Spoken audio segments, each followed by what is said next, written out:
Bayangkan, sebuah malam yang tidak tergesa, malam yang berjalan perlahan, seolah setiap detik memanjang dan meminta manusia untuk tidak terburu-buru.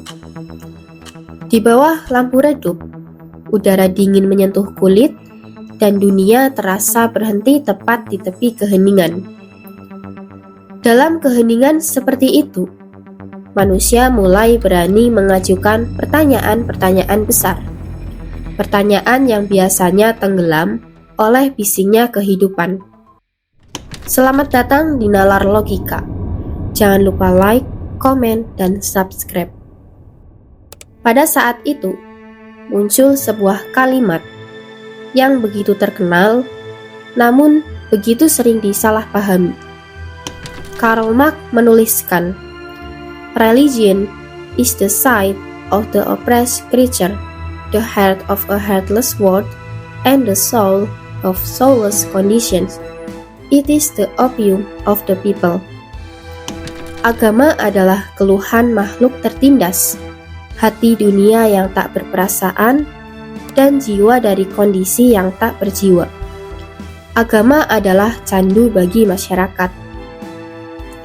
Kalimat itu lalu menggantung di udara, tidak jatuh, tidak pula hilang. Ia menuntut untuk direnungkan, bukan untuk ditelan mentah-mentah. Manusia hidup sambil membawa berbagai luka. Ada luka yang tampak di permukaan, kemiskinan, ketidakadilan, tekanan hidup. Ada pula luka yang lebih dalam, ketakutan, kesepian, kehilangan arah.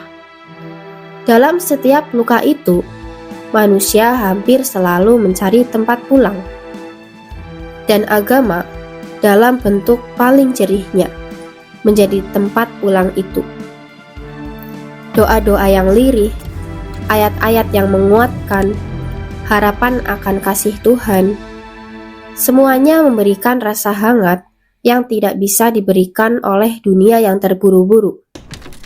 Disinilah kata candu menemukan makna pertamanya, obat penenang, dalam arti yang lembut dan manusiawi.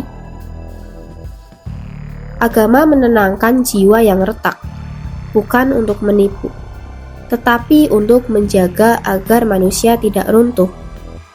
Bukankah dalam banyak detik keputusasaan, kita menemukan bahwa hanya Tuhan yang membuat hidup kita terasa mungkin?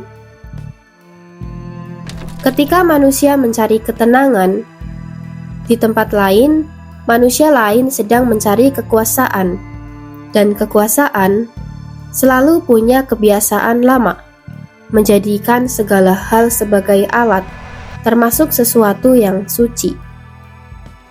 Bayangkan, sebuah struktur kekuasaan yang sedang rapuh, struktur yang takut ditanya, takut dikritik, takut digugat, struktur yang membutuhkan legitimasi, sesuatu yang membuat rakyat percaya bahwa mereka wajib taat.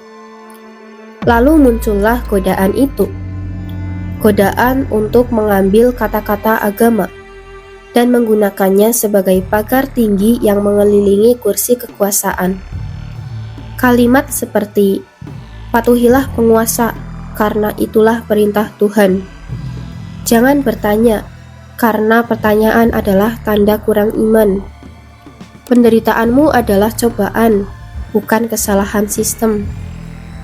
Pelan-pelan, agama yang seharusnya membebaskan menjadi alat untuk menenangkan rakyat tanpa memperbaiki kenyataan. Inilah maksud Marx. Bukan agama yang salah, tetapi cara agama dimanipulasi untuk membius kesadaran manusia. Doa seharusnya membuka mata, membuat manusia melihat dunia, memahami diri, dan menuntut keadilan. Namun, ketika kekuasaan itu masuk ke ruang keagamaan, doa dapat berubah menjadi tirai yang menutup luka-luka sosial. Kemiskinan dijelaskan sebagai takdir, bukan dampak dari struktur yang timpang. Penderitaan dianggap ujian, padahal ada tangan-tangan manusia yang menyebabkan situasi itu. Ketidakadilan dianggap bagian dari rencana Tuhan, padahal banyak ketidakadilan adalah hasil keputusan manusia.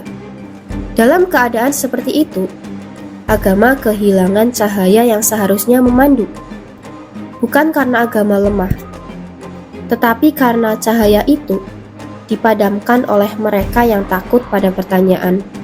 Disinilah kita belajar sesuatu yang penting, bahwa agama bukanlah masalahnya, tetapi manusia yang memegang kekuasaan atas tafsir agama. Marx hanya melihat sisi sosial dari agama, bukan sisi spiritualnya. Ia tidak melihat bagaimana agama menjaga manusia dari keputusasaan, bagaimana agama membentuk etika, kejujuran, belas kasih. Tanpa agama, mungkin manusia akan lebih mudah menyerah pada dunia yang keras.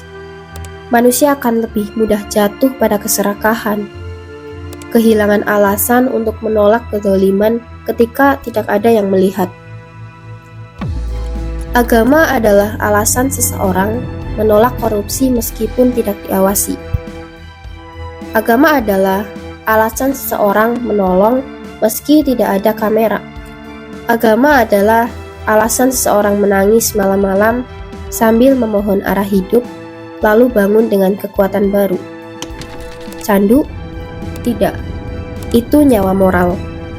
Kalimat itu adalah peringatan agar manusia menjaga agar agama tetap di ruang suci, bukan di tangan politik.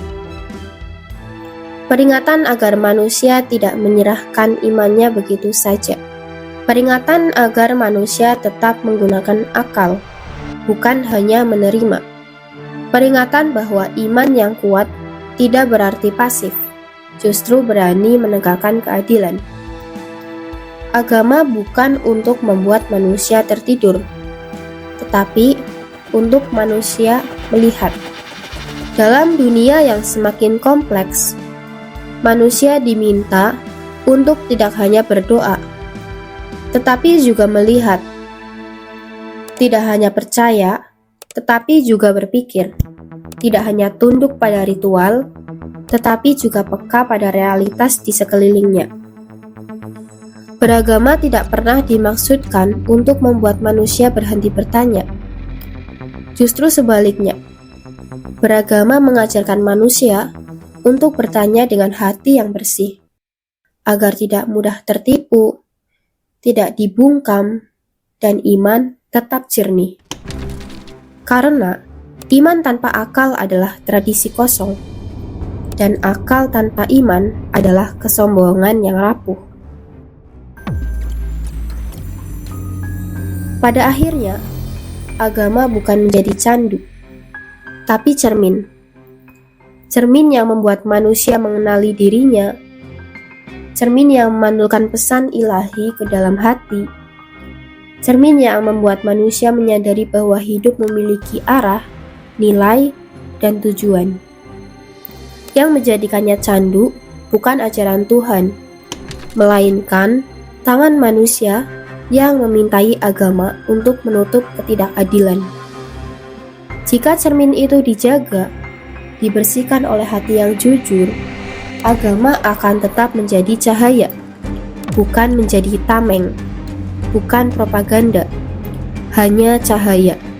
Cahaya yang membuat manusia kuat, sadar, dan merdeka.